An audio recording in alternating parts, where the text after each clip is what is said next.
पिछले एपिसोड में हमने आपको बताया था कि कैसे हिंदुस्तान की ताइक्वांडो खिलाड़ियों के विकास की चिंता छोड़कर आपसी रंजिश में बदल गई, कैसे कुर्सी की लड़ाई साजिशों की भेंट चढ़ गई।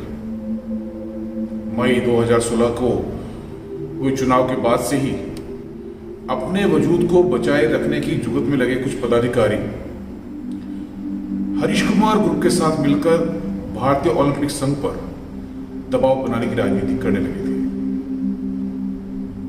24 अप्रैल 2018 को हुई आम सभा में इशारी के गणेश और सोकम सिंह को ताइक्वांडो फेडरेशन ऑफ इंडिया से निष्कासित कर दिया गया था। 2016 से 2018 तक की ताइक्वांडो की राजनीति के दबाव और उठापटक को समझने के लिए महज इतना ही समझ लेना काफी होगा कि अपने होश संभालने के साथ ही खेल, राजनीति और कानूनी दाव पेचों को देखते हुए बड़े हुए कानूनविद युवा चेतन आनंद ने 6 अगस्त 2018 को ताइक्वांडो फेडरेशन ऑफ इंडिया के अध्यक्ष पद से इस्तीफा दे दिया। कुछ जानकारों की माने तो चेतन आनंद के इस इस्तीफे की भनक हिंदुस्तान की खेल राजनीति के धुरंधर उनके कानूनविद पिता श्री R.K. आनंद को भी नहीं लगी। लगभग 2 महीने तक चले मान मनव्वल के बाद आखिरकार 30 सितंबर 2018 को मुंबई में आयोजित जनरल बॉडी मीटिंग में चेतन आनंद के इस्तीफे को मंजूर कर लिया गया और जम्मू कश्मीर ताइक्वांडो एसोसिएशन के अध्यक्ष D.N. पंगोत्रा को ताइक्वांडो फेडरेशन ऑफ इंडिया का अंतरिम अध्यक्ष मनोनीत कर दिया गया।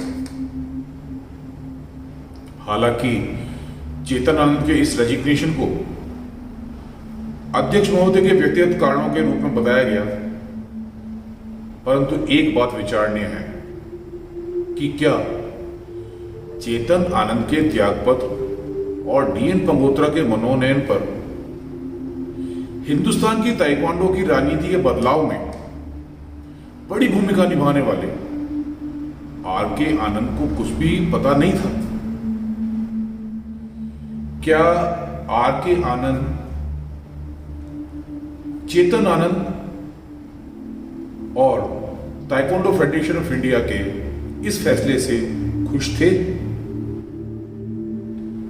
कुछ जानकारों का मानना है कि R.K. आनंद इतने नाराज थे कि मुंबई पहुंचकर उन्होंने अपनी नाराजगी ताइक्वांडो फेडरेशन ऑफ इंडिया के महासचिव प्रभात कुमार शर्मा के सामने प्रकट भी की थी। परंतु एक बार फिर से बदलाव की कहानी लिखी जा चुकी थी।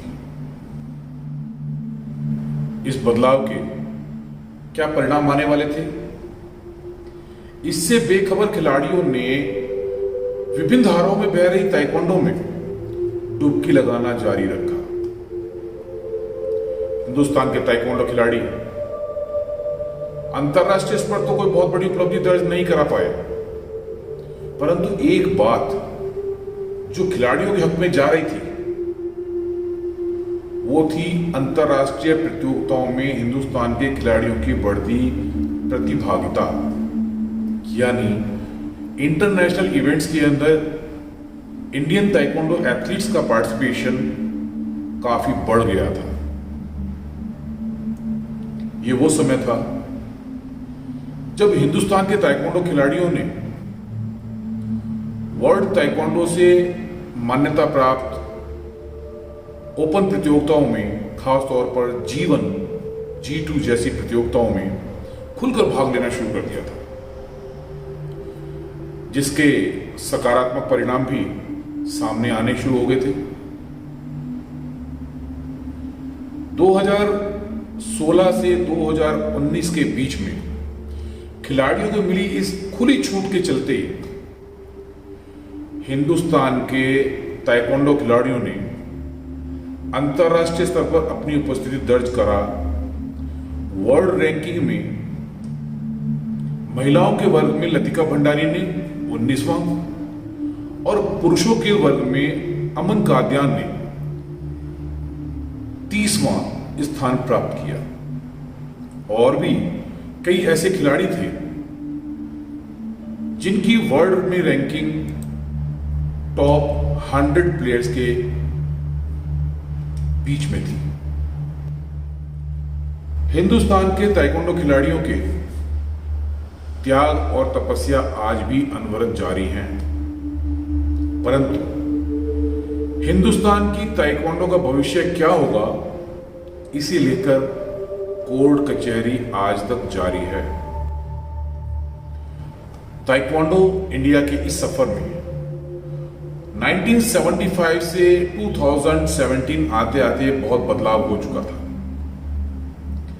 ताइक्वांडो के खिलाड़ी आज भी मूलभूत सुविधाओं के अभाव में विदेशी सामान और विदेशी कोचों की टेक्निक की तरफ ही ताकते दिखाई दे रहे थे।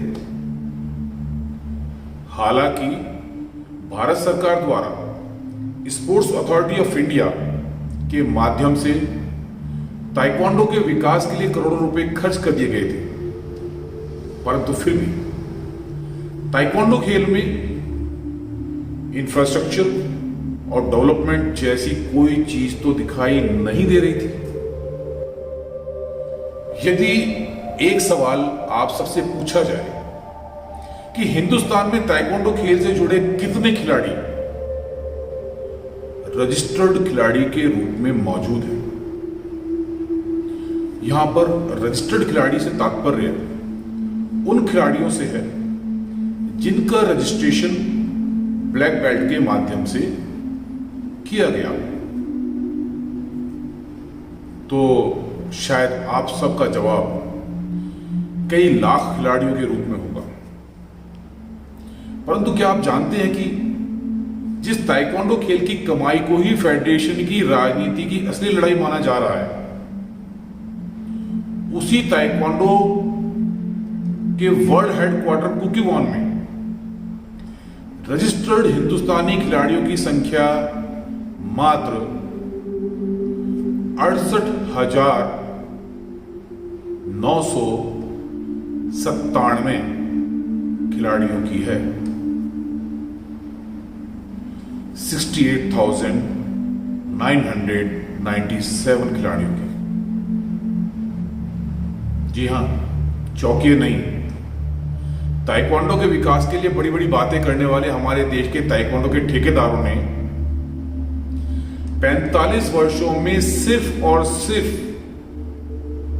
68,997 रजिस्टर्ड खिलाड़ी ही विश्व को दिए हैं।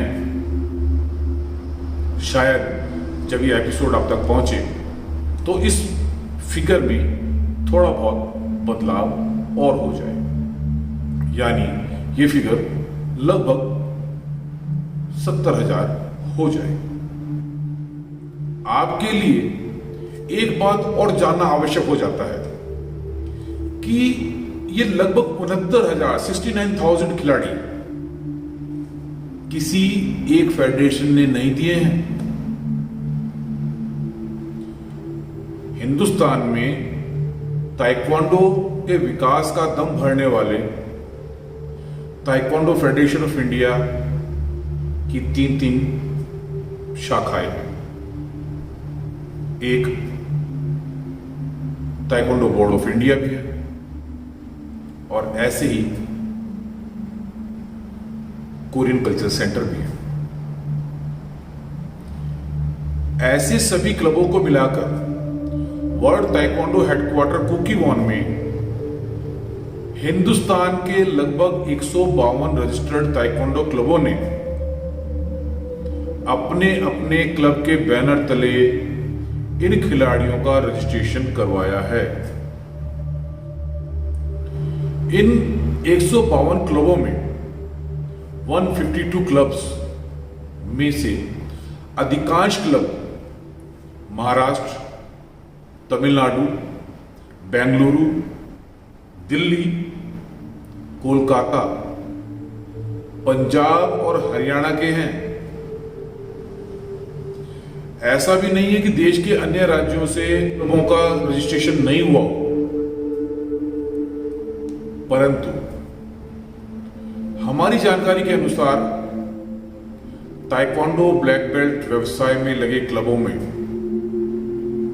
महाराष्ट्र प्रथम, पंजाब सेकंड और दिल्ली का तीसरा स्थान है।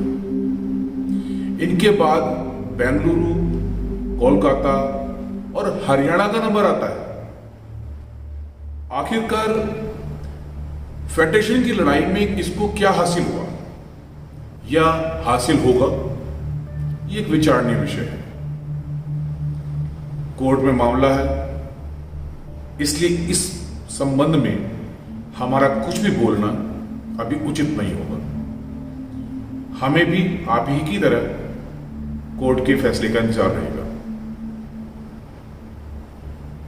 जो ब्लैक बेल्ट सर्टिफिकेट और क्लबों के आंकड़े हमने अभी आपको बताए, वो देखने और सुनने में बेशक बहुत मामूली से दिखाई देते हैं, परंतु इन आंकड़ों के पीछे छुपे आर्थिक जगत का विश्लेषण किसी के भी दिमाग को चकराने में सक्षम है।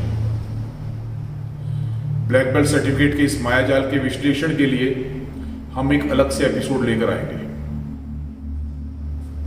खेलों की दुनिया में जिस फेडरेशन के इर्द गिर्द सारा खेल जगत घूमता है, आखिरकार वो फेडरेशन होती क्या है और इसकी आवश्यकता क्यों पड़ती है। फेडरेशन एक ऐसी व्यवस्था है जिसमें किसी विशेष उद्देश्य को लेकर समान उद्देश्य अथवा विचारधारा वाले लोग मिलकर उस उद्देश्य की प्राप्ति के लिए कार्य करते हैं। एक खेल फेडरेशन इसी व्यवस्था पर कार्य करती है, परंतु इस व्यवस्था में खेल फेडरेशन का विधिवत गठन एवं रजिस्ट्रेशन फर्म एवं सोसाइटी रजिस्ट्रार के पास किसी भी फेडरेशन का रजिस्ट्रेशन होना अत्यंत आवश्यक है। फेडरेशन के उद्देश्य और इंटरनेशनल या वर्ल्ड फेडरेशन के उद्देश्य, उनमें भी समानता होनी चाहिए, तभी अंतर्राष्ट्रीय खेल फेडरेशन राष्ट्रीय खेल फेडरेशन को अपनी मान्यता देती है। इंटरनेशनल स्पोर्ट्स फेडरेशन से मान्यता मिलने के लिए किसी भी एनएसएफ नेशनल स्पोर्ट्स फेडरेशन को भारतीय ओलंपिक संघ से मान्यता लेनी होती है। हालांकि जो खेल भारतीय ओलंपिक संघ से मान्यता प्राप्त नहीं है, उन खेलों के लिए इंटरनेशनल स्पोर्ट्स फेडरेशन से सीधे ही मान्यता प्राप्त की जा सकती है। इसी प्रकार national sports federation state sports association या जिनको हम राज्य खेल संघ इकाई के रूप में जानते हैं, को अपनी मान्यता प्रदान करता है और राज्य खेल संघ को भी राज्य ओलंपिक संघ से मान्यता लेनी होती है। परंतु खेल राजनीति में उलझे कुछ राज्य ओलंपिक संघ राष्ट्रीय संघ से मान्यता प्राप्त खेल संघों की अनदेखी कर अपने निजी स्वार्थ में या तो ऐसे खेल संघों को मान्यता ही नहीं देते जो नेशनल फेडरेशन से मान्यता प्राप्त हो, या फिर अपनी पसंद के किसी अन्य संगठन को राज्य स्तर पर मान्यता दे देते हैं। अब नेशनल स्पोर्ट्स फेडरेशन से मान्यता प्राप्त करने वाले स्टेट एसोसिएशन को भी राज्य के सोसाइटी एवं फर्म रजिस्ट्रेशन अधिनियम के तहत रजिस्टर्ड होना अनिवार्य होता है। परंतु बावजूद इसके बहुत सारे राज्य खेल संघ बिना झिझक के इन नियमों की धज्जियां उड़ाते हुए दिखाई देते हैं। आपने मार्शल आर्ट्स और विशेषकर ताइक्वांडो खेल में अक्सर सुना होगा कि राज्य स्तर पर खेल संघ एक दूसरे पर नकली होने के आरोप लगाते रहते हैं। आखिरकार रजिस्ट्रेशन सर्टिफिकेट और इन असली और नकली एसोसिएशन की लड़ाई में फर्क क्या होता है, यह जानना भी आज बहुत आवश्यक है। जब किसी खेल संघ को किसी राष्ट्रीय खेल संघ से मान्यता मिल जाती है, तब उनमें से अधिकांश अपने कर्तव्यों का निर्वहन न कर समान उद्देश्य एवं समान रूप से कार्य करने वाली एसोसिएशन को नकली अथवा चोर एसोसिएशन कहकर संबोधित करते दिखाई देते हैं, जबकि उनकी ये विचारधारा उनकी निराशा अर्थात फ्रस्ट्रेशन मात्र होती है।